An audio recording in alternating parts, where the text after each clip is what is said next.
আপনি যদি সিদ্ধান্ত নিয়ে থাকেন একটি লাইসেন্স বানাবেন এবং সেটা কোনো দালালের সহযোগিতা ছাড়া নিজেই, তাহলে এই ভিডিওটা আপনার জন্য।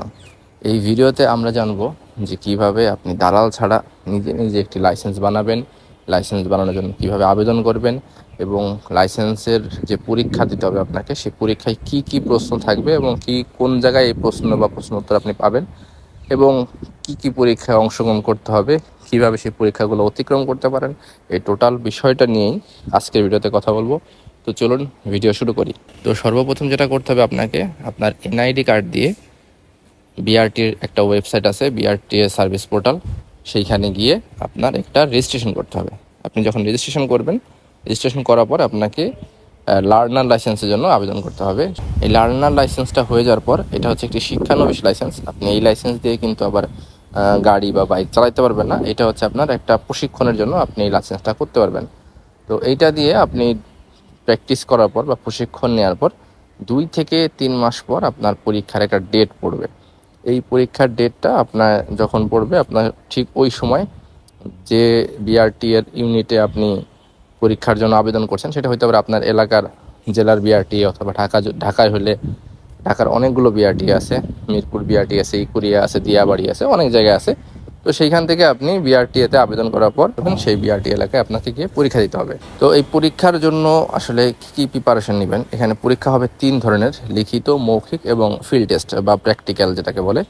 তো লিখিত এবং মৌখিক পরীক্ষা, এই দুটো পরীক্ষার জন্য আপনি এই বিআরটি যে সার্ভিস পোর্টাল, যেখানে আপনি অ্যাকাউন্ট করছেন বা রেজিস্ট্রেশন করছেন, আপনি ওইখানে কিছু প্রশ্নের নমুনা পেয়ে যাবেন।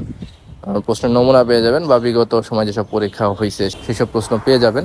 তো এই প্রশ্নগুলো দিয়ে আপনি একটা নিজে পড়ে একটা মোটামুটি একটা ধারণা পেলেই হবে, কারণ এই পরীক্ষাগুলো খুব কঠিন হয় না। কঠিন যেটা হয় সেটা হচ্ছে ফিল্ড টেস্টটা কঠিন হয়। তো আপনি যখন এই পড়াগুলো করবেন বা এই প্রশ্নগুলো দেখবেন, আপনার একটা ধারণা হয়ে যাবে এবং এই ধারণার প্রেক্ষিতে আপনার প্রথম যে পরীক্ষাটা হবে সেটা হবে একটা লিখিত পরীক্ষা। এই প্রশ্নগুলোর মধ্যে থেকেই হবে। এই লিখিত পরীক্ষায় আপনাকে পাশ করতে হবে। এরপরে লিখিত পরীক্ষার পরে হবে মৌখিক পরীক্ষা। আমি আবারও বলতেছি যে আপনার এই লিখিত এবং মৌখিক পরীক্ষার যে যে প্রশ্নগুলো আসবে সেগুলো কিন্তু আপনি আগেই পেয়ে যাবেন যদি আপনি ওইখান থেকে খুঁজে নেন, এবং সেখান থেকে পাওয়ার পর আপনাকে সর্বশেষ যে পরীক্ষাটা দিতে হবে সেটা হচ্ছে ফিল্ড টেস্ট অথবা প্র্যাকটিক্যাল যেটাকে বলি আমরা। তো এই পরীক্ষাটাই মূলত আসলে সবচেয়ে কঠিন পরীক্ষা, কারণ এই পরীক্ষায় আপনাকে সবার সামনে জিগজ্যাগ দেওয়া থাকবে বা সোজা রাস্তা দেওয়া থাকবে, ওর মধ্যে আপনার গাড়ি আপনি কেমন চালাতে পারেন এটা দেখাইতে হবে। ওই জিগজ্যাগ দেওয়া থাকলে ওই কোনগুলো যাতে পড়ে না যায় সেইভাবে চালাতে হবে। মানে ওইখানে যে স্যাররা থাকবে তারা যে নির্দেশনা দিবে ঠিক আপনার সেইভাবে বাইক চালায় দেখাইতে হবে অথবা গাড়ি চালায় দেখাইতে হবে। তো এই ফিল্ড টেস্ট, মৌখিক এবং লিখিত পরীক্ষা যদি আপনি পাশ করে যান, সেই ক্ষেত্রে আপনাকে বিআরটির যে ফি আছে, নির্ধারিত ফি, ওই ফিটা আপনাকে তখন দিতে হবে। এই ফি দিয়ে আপনার এই স্মার্ট কার্ডের জন্য আপনাকে স্বাক্ষর করে আসতে হবে, বায়োমেট্রিক মানে ফিঙ্গারপ্রিন্ট দিতে হবে। এগুলো দিয়ে আপনি চলে আসবেন এবং আপনি হয়তো সপ্তাহখানেকের মধ্যে একটি ড্রাইভিং লাইসেন্স পেয়ে যাবেন। এই ড্রাইভিং লাইসেন্স দিয়ে আপনি গাড়ি চালাতে পারবেন, সমস্যা হবে না এটা দিয়ে। কিন্তু এটা হচ্ছে একটা অনলাইন কপি, এটা আপনি কপি করে প্রিন্ট করে নিতে পারবেন। এরপরে আপনার একটা সময় পর আপনাকে বিআরটিএ থেকে স্মার্ট কার্ড, যেটা আমাদেরকে সব সময় বিতরণ করে, ওইটা দিবে। ওইটা ইনস্ট্যান্ট দেয় না, ওইটা বেশ কয়েকদিন পরে দেয়, হয়তো মাসখানেক লাগতে পারে, এরকম একটা সময় লাগবে। ততদিনে আপনি চলতে পারবেন যেহেতু আপনার ড্রাইভিং লাইসেন্স আছে। তো ওই স্মার্ট কার্ডটা আপনি যখন পাবেন, এই স্মার্ট কার্ডের পর পাওয়ার 2টা সিস্টেম আছে। স্মার্ট কার্ড আপনি মানে নিজের বাসায়ও নিয়ে যেতে পারেন, মানে কুরিয়ার সিস্টেমে, অথবা আপনি সরাসরি ওই বিআরটিএ থেকে কালেক্ট করতে পারেন।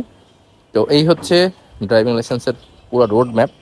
আপনি এখন যারা লাইসেন্স করতে চান, বেশিরভাগ ক্ষেত্রে অনেকেই যারা দালালের প্রতি মানে বেশি কনফিডেন্স পান বা দালাল দিয়ে করাতে চান, এক্ষেত্রে দালাল কিন্তু অনেক সময় আপনাকে হয়রানি করবে, টাকা পয়সা নিয়ে আপনার আবেদন করবে না, বা হয়তো গড়িমসি করবে, বা আপনি হয়তো চাচ্ছেন যে ঢাকার ইকুরিয়ার দিকে করতে, কিন্তু সে হয়তো করে দেবে অন্য জায়গার দিকে। তো আমি সব সময় দালালকে অ্যাভয়েড করার কথা বলি, নিজেই করবেন। এগুলো নিজে করলে একসময় দালাল প্রথা, আমাদের যে একটা সিস্টেম আছে, সিস্টেমটা বন্ধ হয়ে যাবে।